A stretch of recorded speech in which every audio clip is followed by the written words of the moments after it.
திமுகவை எதிர்த்து தான் இந்த அரசியலுக்கு நான் வருவேன்னு சொன்னார். அப்போ ஆட்சி அமைக்கிறதுக்கு 107 சீட்டு வந்ததுக்கப்புறம் இவர் திமுகவை எதிர்க்கிறவர் ஏன் அண்ணா திமுக கிட்ட வந்து கூட்டணி கட்சியில் இருக்கிறவங்க என் கூட சேர்ந்து நம்ம கூட்டணி வச்சுக்கணும்னு கேட்கல? திமுக கிட்ட தானே போனார்.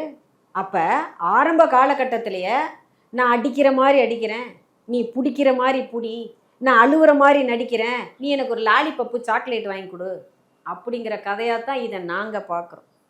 என்னன்னா தொண்டர்கள்லாம் இன்னைக்கு வந்து படையாக போகிறாங்க, விஜய் வாசலில் கேட்டை மூடி திறக்க முடியலை. எங்க நீங்கள் அன்றாடம் சினிமா ஷூட்டிங் நடத்துகிற மாதிரி, சினிமாவில் நடிக்கிற மாதிரி ஒரு பெரிய மாயையை உருவாக்கியிருக்கீங்க.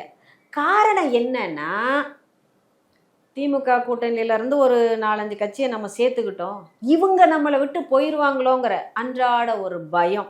இந்த பய உணர்வை போக்கிக்கிறதுக்காக, அவங்களையெல்லாம் தக்க வச்சுக்கிறதுக்காக அதிமுகலேருந்து படபடையாக வர்றாங்க. போன வாரம் கூட நான் டிவியில் பார்த்தேன், எடப்பாடியிலேருந்து ரொம்ப பேர் வந்து சேர்ந்துட்டாங்கன்னு சொல்லுவாங்க. உறவினர் கூட வந்தாங்கன்னு சொல்கிறாங்க. நான் என்ன கேட்குறேன், வர்றவங்க வரட்டும், போகிறவங்க போகட்டும், நீங்கள் ஆட்சியாளர் தானே வந்தீங்க.